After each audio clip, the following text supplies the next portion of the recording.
Welcome back to No So True. Ew. I'm very excited to be having what might be my first solo. Oh my god, I had a mouth bubble. Do you guys ever get this, like a spit bubble? Oops, sorry. If you're not watching this, I just exposed myself. This might be my first solo episode, and I've just had this urge to put this out there because this is creativity. This is me trying to be in my prolific era of just putting stuff out there, listening and connecting, and then externalizing and emoting and expressing. And I've just been inspired for a while, and especially this past weekend, to talk about the flop era. What is the flop era? Mostly the way that I think of it is when you feel like you're flopping. When you feel like where you are does not align with where you thought you should be or you thought you would be. And this in particular, I feel like correlates with employment. Okay, so typical example is not having a job, especially after post-grad, thinking that, whereas before you thought you were going to be you're going to have your degree, you're going to know what you were going to do. Now sitting in your apartment alone, well, probably not alone because you probably can't afford to live in a one-bedroom or a studio, but physically being somewhere alone and feeling like you just did not match your own expectations for what you had for yourself. You go from college where we have all these mental health problems, but it seems like, in your years of college, you are progressing, you are reaching something. It feels like things should be getting better after that. And so the idea that life is going to get harder after graduating from college is like really jarring. And we're talking about it here, honey. We are going to be talking about this shit because, been there.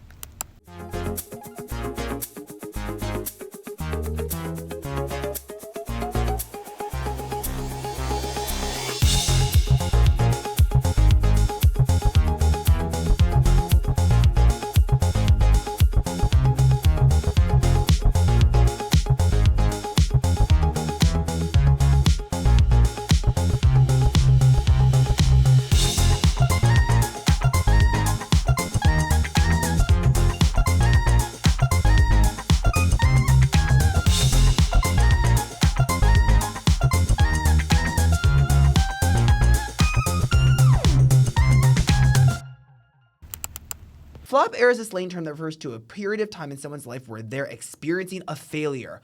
Oh, yes, sister, using the word failure, okay? Like feeling like you're just failing, or a loser, or a nobody, or pathetic, or loser. I think loser is the best, where I've literally said before, like, I just feel like such a fucking loser. Flop eras can consist of also side effects from breakups, money woes, career dissatisfaction, general existential crises, which we are all about here on No So True, etc. And flop eras can last anywhere between a few weeks to a few years, if not longer. I'm not the doctor. I don't diagnose these things, okay? It's not in the DSM. It's the opposite of a glow up, as this Vogue article states. Like, okay, Vogue, like, go off. I was going to say Victoria Justice. I literally can't name a single designer.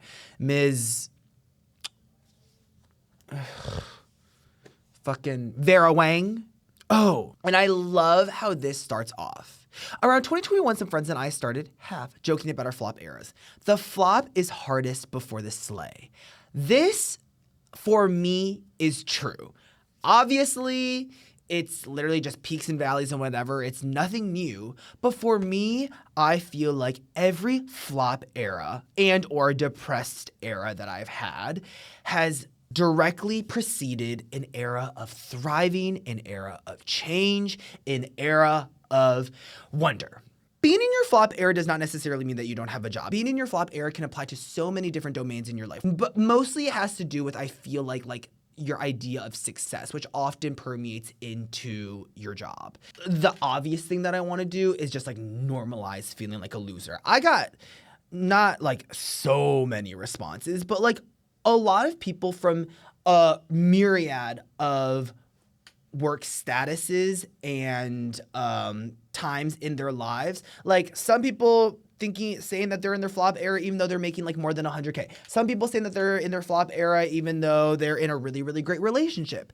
Like your flop era does not have to mean that everything is crumbling down. Usually that is more of a sign of a depressive era. Flop era does not necessarily mean depression and anxiety and like poor mental health condition era, okay? Even if your mind and your mindset and your brain is healthy, your circumstances and where you are does not match. My most recent flop era was in May of this year, 2024, which is different than my depression era, when it just felt like things were not aligning and not working, a lot of which were not in my control. For example, I came really, really close to getting on this reality competition show that would have been kind of like, you know, kind of giving The Circle, kind of giving Big Brother, and not exactly that I necessarily wanted my whole career and my whole life to be at the whims of trashy reality streaming TV, but it was something that I was looking forward to. And in retrospect, something that was going to get me out of my current or present circumstances. I realized that at the time it served as some kind of escape.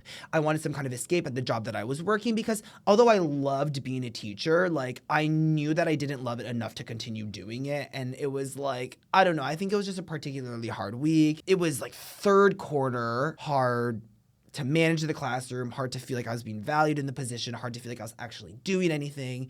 There was that, like, I had applied to a few jobs, like I got close to a job and then I didn't get that job.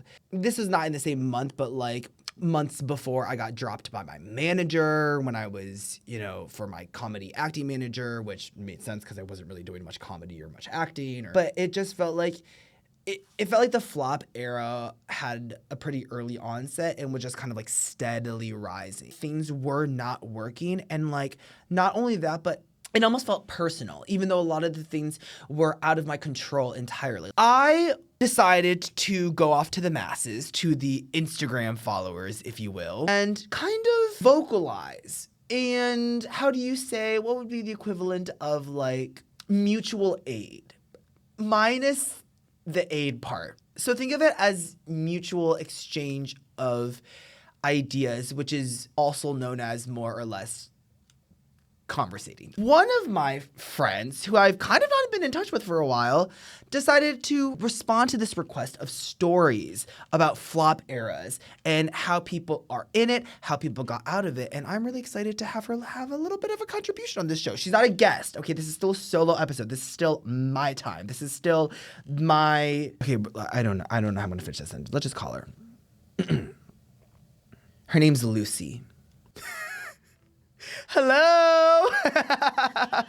How are you? I'm good. Good to see. I'm good. You look good. You have short hair now. You're so adult right now. You're adult. You have a fucking podcast. Oh yeah. I mean, the fun thing is that I feel like people have been really nice about it, but there really is no barrier to entry. But I'm still trying. Like I'm still going for it. I feel like that's like so much more than anyone else. Like so many people say they're gonna do something and then like never do it. Like I'm all for it. It's taken me a long time to get to a place where I'm just like, okay, I'm actually gonna act on this. It's all bark, no bite. These bitches. Yeah, so this is me trying to bite. I was writing notes, but the only note that I wrote is, what was it like to be laid off? So yeah, like, can you help out the folks about talking about your flop era and how you got out of it? Yeah, I mean, honestly, there was a good while that I was in that job and it just wasn't meshing. Like, it didn't feel right. It wasn't a match. Yeah. I would say. And honestly, it's kind of funny. I've talked to people afterwards and they're like, that never made sense to us. It's like a relationship, I feel like, where people at the end of it will be like, yeah, like that did not fucking make sense. But you kind of have to do it. No, but I honestly learned like so much. And obviously this is like hindsight is 2020, right? But I learned a lot about like being a literal adult, like navigating a work environment at all. I learned a lot about just like marketing and business, about, you know, relationships with people at work. Yeah. And then I also learned a lot about branding, and then like also just that agencies were a thing. I never really knew that. I feel like you only learn about a select few jobs when you're growing up and you don't hear about like everything that's out there.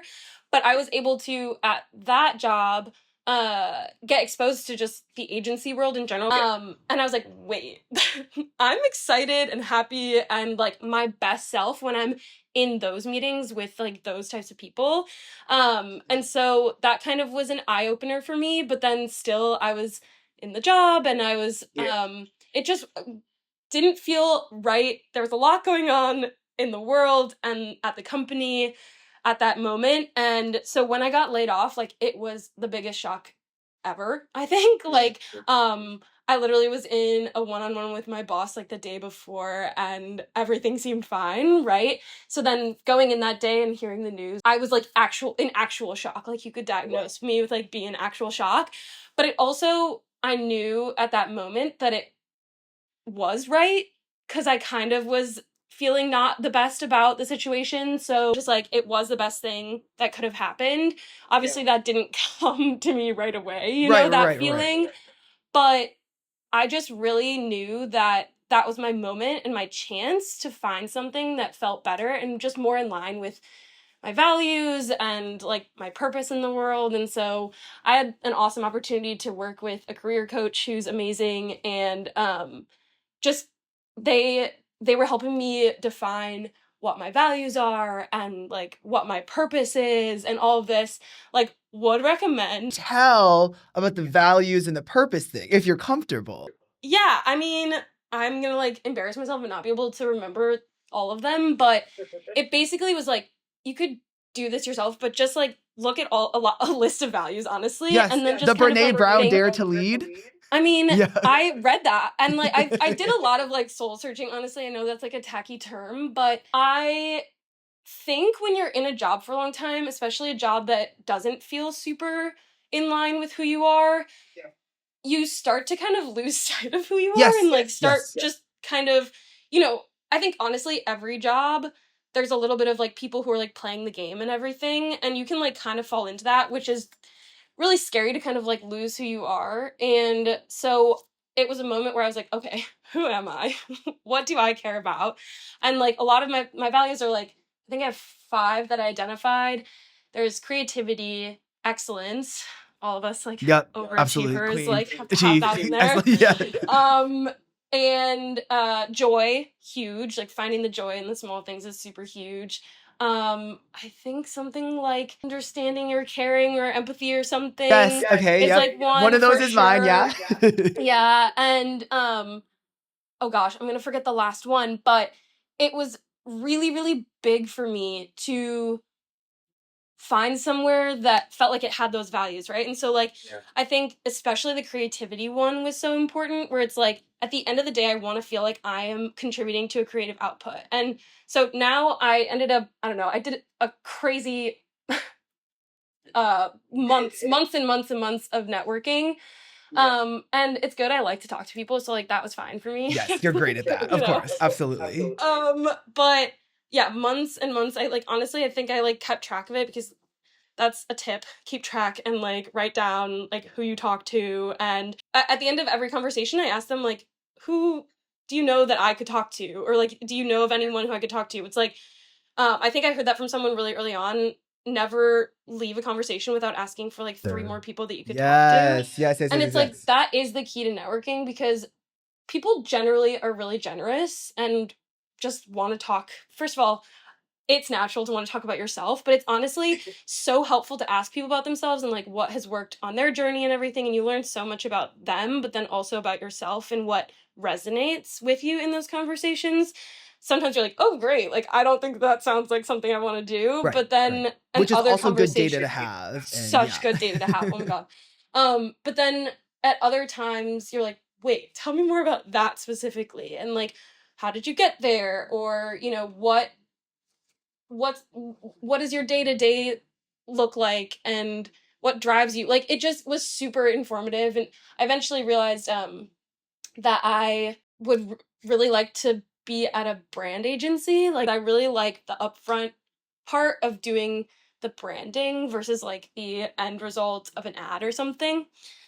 Yeah, and I didn't even know it existed before I did all of this, right? So those networking and conversations and like searching. Yeah, and so I'm now a brand strategist. I like met someone through someone through someone, you know, but I'm a brand strategist, and it just feels really good because at the end of the day I'm contributing to a creative output.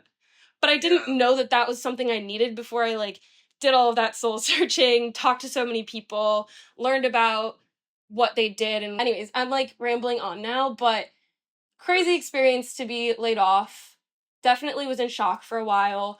Definitely some hard days of just like everyone else I know is working their 9 to 5 right now, and I'm sitting on my couch. Like, what am I doing with my life kind of thing? But I mostly went to coffee shops and sat there and like kind of like acted like I had a job, you know, to keep in the routine. And just talked to a bunch of people, and it was really hard. And like, especially when the months started adding up and you could say like, oh yeah, like it's been 6 months, you know, like that was really, really tough. But I think I knew at a certain point that I didn't want to just like settle, you know, because of my experience before, just like not feeling like a match. Like I didn't want to do that again. So yeah, I don't know. Flop era was definitely like pre-layoff and then post-layoff as well. But I think everything, it's like we're social beings. So the way I got out of my flop era is just by like making new connections and like connecting with people and learning about them, and then through that kind of learning about myself. So Yeah. Oh my God. Okay, that's amazing. I feel like I have so many thoughts, but I feel like what I love about, like the showing up to the coffee shop and like doing it and treating it as like that is your job. It's like work. It's a different type of work, but that's like what you're like putting in your hours and doing the things. And I feel like that eventually paid off. it did. And I also will say like LinkedIn is a scam. Say more. Speak on it, Lucy. I just think like at least like applying only through LinkedIn, just I don't think that's gonna be the most successful thing, because you're literally like throwing your application into like the ether, to be honest. And like I know from being around that sometimes companies like will like post it, but they've already kind of like hired within, like it's like a technicality to even post it. So then even there, like your application like doesn't matter, you know? So it's like, not that you can't do it, because I know people who have, but it really is about using your network. And like my network wasn't big. Like I only really knew a lot of people who at my job, because I'd been there for 3 years and that was my first job out of college, right? But you sort of just like find people like your friends, and like you start talking about, yeah, I got laid off and like I'm looking for this kind of thing, and they're like, wait, you should talk to my friend, blah blah blah blah. Like it's like it really is like kind of happenstance. I love it. Dude, you're giving us the tacticals. I'm curious to know, how did you get over the like image or what people thought of you when you were unemployed or for those 6 months, especially in a city where in New York City, and having gone to Harvard where everyone's working a job that they probably don't like, but they are making money or doing something. It definitely was tough, because I would first of all look at the clock and know that all my friends were in their jobs, and I'm like, okay, well I can't like text them like or anything, you know, like they're like doing their jobs and I have no job and all of that. I did end up getting a job at the front desk of my like Pilates dance studio that I really love. Honestly, that was really helpful just for the mindset of like, okay, I obviously it was like minimum wage and all of that. But the mindset of like, okay, I have an income slightly. I don't know, I worked like 2 shifts a week, so it was barely, but like just the mindset of it, and like knowing that I had to be there and I had something to do, I had responsibilities, and it also kind of just like put a frame on my week and kind of limited my time then, so that I would have to then do my other work of like going on my laptop and like finding jobs. And again, that's not easy too. Like I knew people at that studio, so like that was like honestly lucky that they were hiring at the time and stuff. So it's not like, it's definitely easier said than done, but kind of again like treating finding a job like a job is a helpful mindset. That's great. I mean, I feel like but you took so many actions and like took the courage to do these things, even though you knew that you didn't want to like work at a Pilates studio long term. Yeah, Or, no, yeah. but it's also like we're young, and I don't know, I feel like some people do end up working at their job for 20 years or something, but we're young and like this is the moment to kind of experiment and be unemployed for a little bit and, you know, go to the midday yoga class which is open because no one else is in it. Like, I don't know, this is like the time to do that and to explore and yeah, I guess just find something that's right for you. Like, I don't know, that was also helpful because I knew that I had done something that was super helpful and learned a lot, but like that I didn't want to do. I mean, and that it seemed like that experience was honestly very essential to getting to where you are right now. Yeah. Because I feel like we're all really pressured to find your current job as the first job. But I feel like that's kind of a myth that like you get to that first. Yeah, it's no, so true. It's a myth that you're gonna like fall in love with your first job. I mean, all power to you if you do, but I think the first job, honestly, have the mindset of like, this is a learning experience. Exactly. And, like, I've never been a real adult before, and I've never had this kind of responsibility. And yeah, I mean, I didn't obviously have that mindset then. It was very important, and it felt very like life-ending when I like made a mistake or something. Yes, exactly. But we're here now. Yeah, I'm so excited for you. I know, and I have nose ring and short hair. A lot has. It's cool. Like, it's cool to see. I can see in the energy too. Like, it's like maturing. Like, I love it. In this era of like seeing a career coach and doing some of that internal work. Like, what? Give us the secrets. I feel like I like came into consciousness when I graduated college.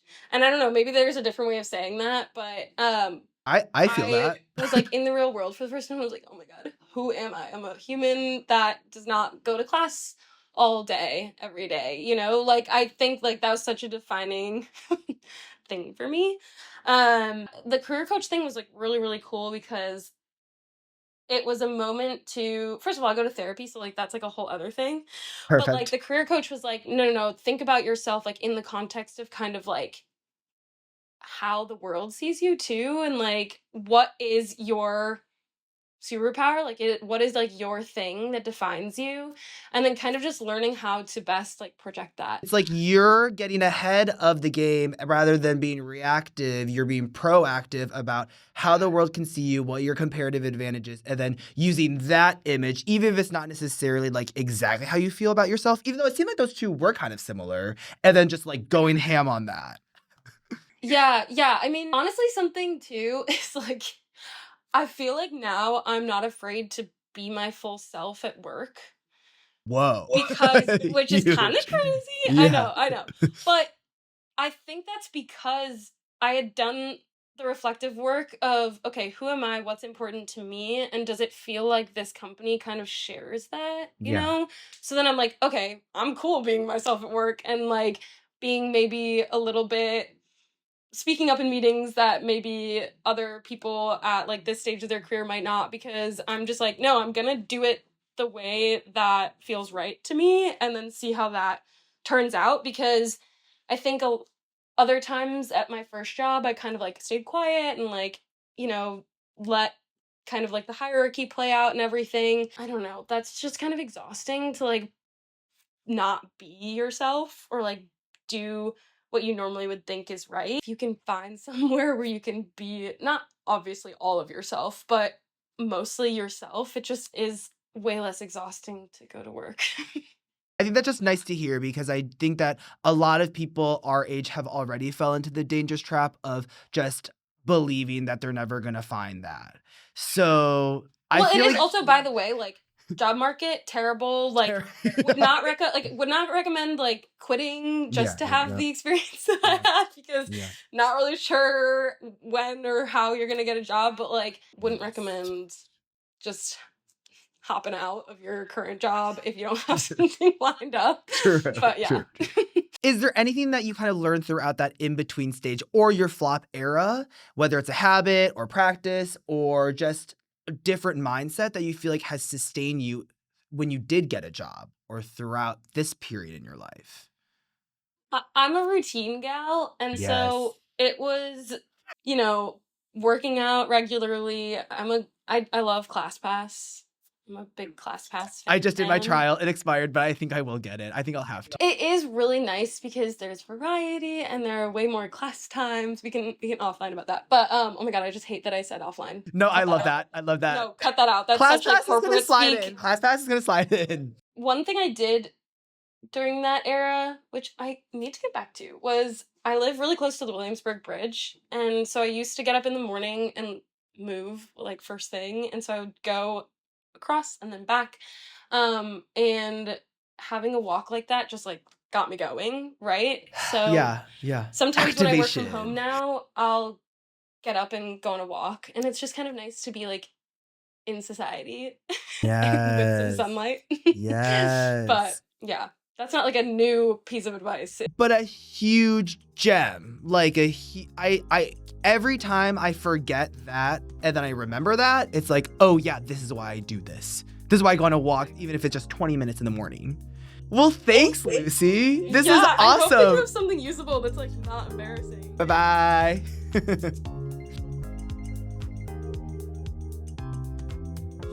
I loved that, guys. That was such a cool conversation and like a cute little highly recommend. I just feel like that ignited and really let's just say activated a lot of the different topics that I want to talk about within being in your flop era. And oh, she sent me another thing. Let's see. She says, I have this note pinned up. Help others see the joy in living authentically by radiating light and creating understanding connections. Holy shit, that's very similar to mine. My purpose right now, and also my purpose with this podcast, is basically like connecting with others. Oh my god, did my screen recording not make it? Oh, fuck. Okay, I guess you guys are just gonna have to watch me. God, that sucks. Eric mad. Eric very mad. Routine is sexy.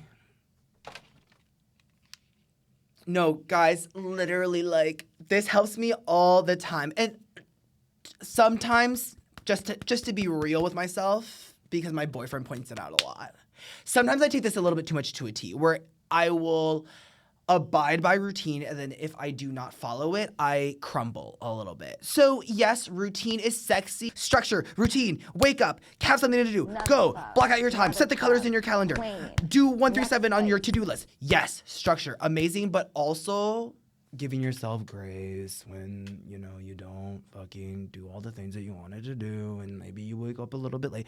But no, actually, inner voice in me was like, fuck that. Let me wake up every single day at the exact same time.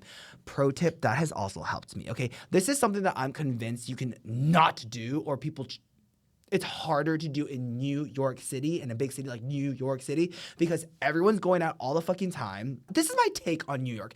New York is not necessarily that much more expensive than like a Los Angeles or other cities, but the lifestyle in New York is way more expensive because bitches are going out to eat and getting drinks every single day of the week, and then going out and everything's paid, and then they have to Uber because they can't catch the train anymore. So there's your, you know, public transportation savings that you supposedly earned by going to somewhere like New York.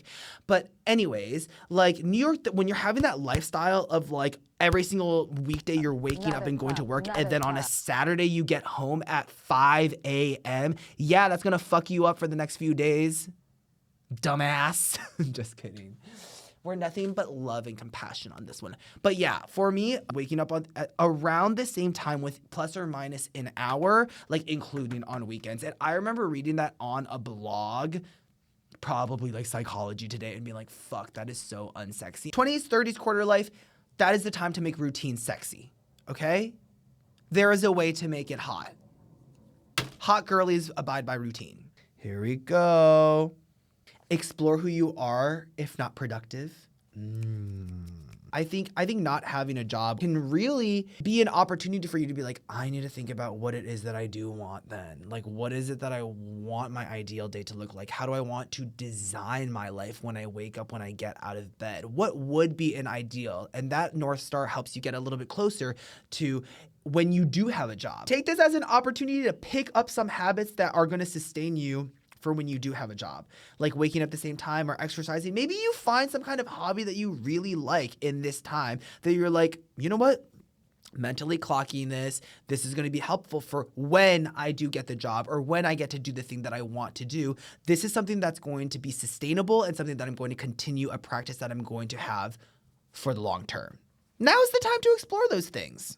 Go on a walk. Start your day off with a walk. Like, I get my body moving. I get going. I get stimulated. I go, I try to pop in at least on the days that I'm not working out and I'm having like a rest day, which means just several walks in a day, which I can understand how maybe that sounds maniacal. I try to hit like 2 miles, maybe 3 miles in the morning. And that just, there's no feeling quite like, especially when you're working from home, coming back to your apartment after, getting your heart rate up, getting your body moving, being outside, stretching out. I realize this is an LA privilege for half of the year.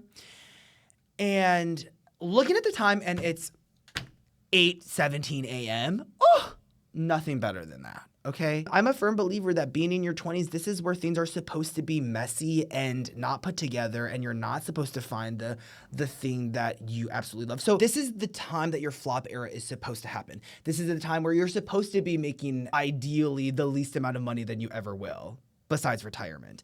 This is the time where if you're going to get fired, it's going to be now. Or if you're going to be in a kind of weird, nebulous career situation, job situation, it'll be now. Like, it's nice for it to be now. Because these failures that feel very, very, these things that seem to be failures, that feel very hyper-present, that feel very deep and big and just heavy right now. In 10 years, you're going to look back and be like, oh, it doesn't matter if it was 1 month, 2 months, 3 months, a year. It'll just go through your brain and be like, oh yeah, that was the year that I didn't have a job. Or that was the 2 years that I didn't have a job. Okay, maybe 2 years is a little bit of a long time, but it doesn't matter. You get my point. The present feels so heavy right now. Like, when I was out of a job and when I was working, I felt so much shame and so much depression. It just felt, even though I knew it wasn't, it felt as though that was going to be me forever and my life was doomed to never having a job. That's not true, okay? It's just that today might feel a little shittier because you don't necessarily know how today is going to be different from tomorrow or the day after or the day after that. The days are going to bleed together, okay? Which again is another reason why structure is so important. I don't know a single person who is just like perfectly where they want to be in every single part of their life. For me, I feel like I'm pretty content where I am in most parts of my life, but a lot of that is because I changed my expectations. And I know that it's the present and I know that it's for now. It's probably not what I want later. If you're in the flop era category of being unemployed and you're just looking for a job, you have to prioritize. You will not be able to have all the parts of your ikigai, which is what am I good at? What am I passionate about? What does the world need? And what's going to pay me? I think it's that more or less. For me, when I was choosing the job that I have now and I was evaluating it, I had to ask myself, what are the top 3, not more than 3 things that I need from a job now? Not later, but now, okay?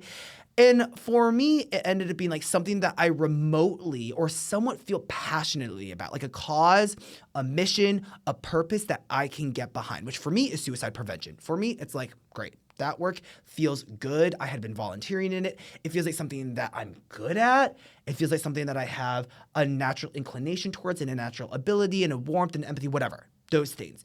And it just I'm not gonna lie. Like, it feels good to be able to say, I feel good about what I do for my job. A lot of people can't say that. That was one thing. The most important thing for me in finding a job was flexibility, which is the antithesis of being a teacher. You do not have flexibility as a teacher. Even if you're not working like outside of being at school, which a lot of teachers do. And for me, I did not really do that. Like, it's just impossible to be able to do anything during the workday. I got the purpose and I got the flexibility and I got something that's going to help me like in the long term. So for me, I work in suicide prevention. I might be wanting to go to school to be a therapist, to do something in the mental health realm, something in the mental health field, something that has a little bit of longevity, right? But what was really hard for me when I was then getting the job or trying to figure out if I wanted to do it was being able to ask myself, what are the things that I can sacrifice? A lot of y'all want to be having a job that you love and that pays you well and gives you good benefits and that you feel like is super fulfilling and has people that you really, really love.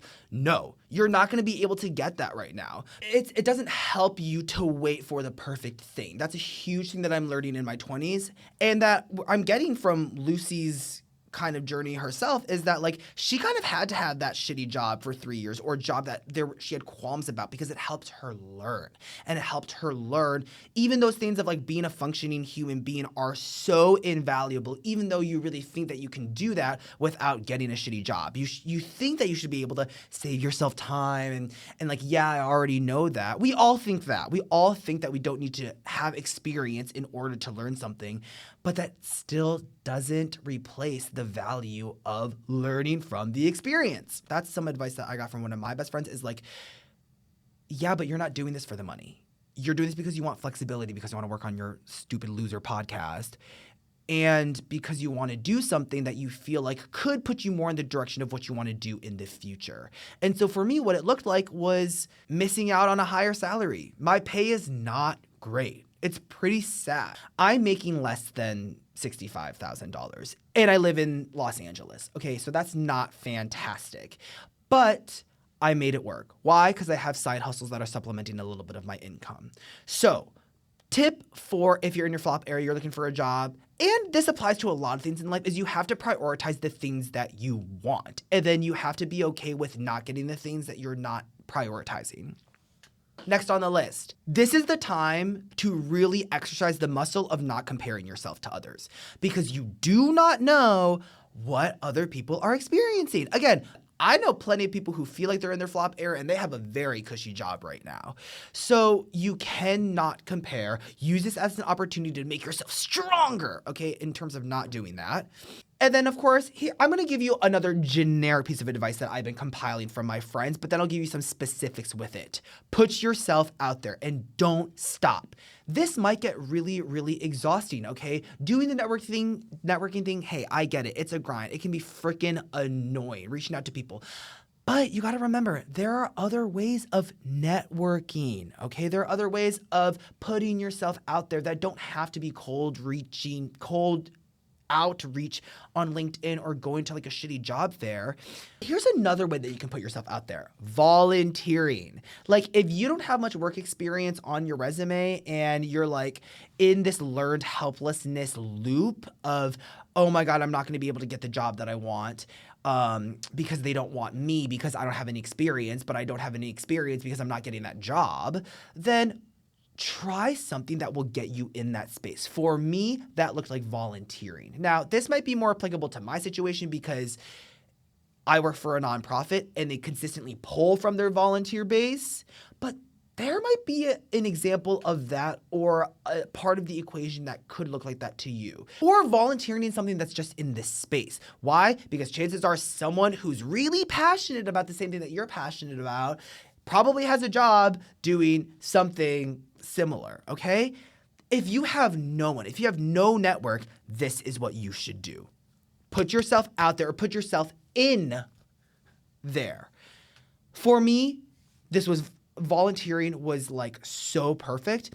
I had the skills and the understanding of what the organization does so that I could get hired. Like for me, it was try to make yourself undeniable. Even if you're in your flop era, even if you don't have a job, you can still do things to build your skills and to be undeniable in the face of, from the perspective of an employer. 4 or 5, I don't know, whatever this is.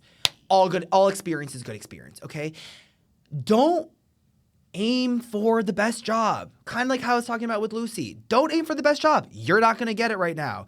But get something that's going to help you get there. Maybe that's down the line. I love that Lucy took that kind of like part-time, even just 2 days a week a job at the Pilates studio because it gives her an income so that she's not constantly on the precipice of an anxious spiral, so that she can be in the mindset to do the work, aka applying to jobs and showing up. And in terms of like not being picky or just finding a job, like widen the scope. You know, maybe it's not in the industry that you want. Maybe it's not something that you studied. Maybe it's not necessarily what you want to be doing. Maybe it's a job away from the job that you actually want to be doing. Still, anything is better than what you're probably doing right now, which is nothing, okay? An okay something is still better than a perfect nothing. Even though I knew that I wasn't going to be a long-term teacher from the day that I became a teacher, every single interview question that I was asked for the job that I got, every single one of my answers was related to teaching. Like, oh, what was the time that you had like a difficult time managing people? Oh, girl, let me tell you about that. Literally all of my work experience came from that first job, even though that first job wasn't necessarily what I wanted, right? So be honest with yourself if something is not working. If you're applying to the same kinds of jobs, if you're like running into the same, like a similar pattern, maybe this is in like your relationships, you feel like you're just not, it's not working with the dating. We'll get more into dating later, but it's probably because it's just not working for you. Like, let's just be honest. Let's just be so true, okay? And I want to make sure that this is not to be confused with having a scarcity mindset. You're actually like opening yourself up more rather than constricting yourself to a one-track mind and tunnel vision, which in the long run, ideally could actually help you get to those stair steps of what it is that you do want your ideal life to look like. I'm a big stair steps kind of guy, okay? As long as we're taking steps, qualifiers, may I begin to get to this next thing that will help me, da-da-da-da-da. We don't have to go from 0 to 100. We just got to go from 0 to 10. And then here's an annoying one, but one that I do believe in. That goes in line with embracing your flop era. See the genuine value in this flop era. Know that you're doing something that's potentially braver. You might feel like, oh, it's just that I can't get a job. But that's probably not true. Okay, to some extent, you're being more mindful than people who think they have it all figured out. For example, are going to grad school for something that maybe they're unsure about, but they're like, well, fuck it, I don't know what I would have done otherwise. Think about how crazy that is. You probably know someone who's in grad school who's feeling like very ambivalent about it and is just like gonna still continue doing it, hoping that it's just gonna like register, which is also not like, okay, maybe that's not crazy. It's pretty normal, but like maybe it's not a position that you would rather be in than where you are right now. Just because someone has a job right now, just because someone is in grad school right now, does not mean that they are not also going to have a flop era later, okay? And perhaps a flop era that has higher stakes involved later. For you, you're maybe doing the braver thing, at least admitting to yourself that you don't know what you want, or you're not where you want to be. Other people out here being delulu, saying this is exactly where I want to be, and it's probably not going to be where they want to be down the line. That's what I think. Okay, now, something that's a little bit more tactical. If you're tight on money, if you are like chronically worried and stressed about spending any money, that's another reason why having like even a tiny side hustle or something that makes you feel like you're making an income, even if it's a tiny income, is helpful. Of course, don't spend so out of your means, but also use money to invest in yourself. I love that Lucy like took it upon herself to go to the coffee shop every single day and to, like buy the $4 coffee and to sit down and invested in that career coach. When I was teaching and I was watching some videos and showing them whatever, something that I learned is the S&Me 500. Yes, you could invest money for retirement, whatever, or you could try to invest in yourself, whether it's in class or a skill or some kind of career advancement, like your business, for example, that you believe will, in the long run, give you higher returns than what you would get from, say, the S&P 500, which averages about 10% earnings per year. So let's say you have $100 and you're like, fuck, am I choosing between like saving this for retirement or doing this? Maybe that $100 would go a longer way if you invested it in your craft and in your skill set, whatever it is that you want to do, than if you were to have invested it in the S&P 500. Not to get too, aggressively finance on you. Oh, adjusting your spending and also communicating it with your friends. You don't need to tell every single person that you feel you're in your flop era or you're not making enough money, but like your friends should be understanding. Also, like, normalize hanging out without eating or drinking stuff. Like, there are times, I mean, it's more convenient. Yes, I understand that, like with people's timing and schedules, but there's also a way that you can just like go to a park or go on a hike and just chill. And remember, what is that saying? Opportunity.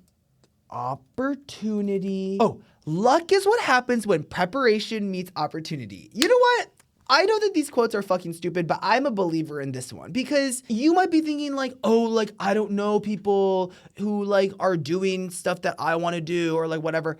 Okay, sure, but that's something that can change.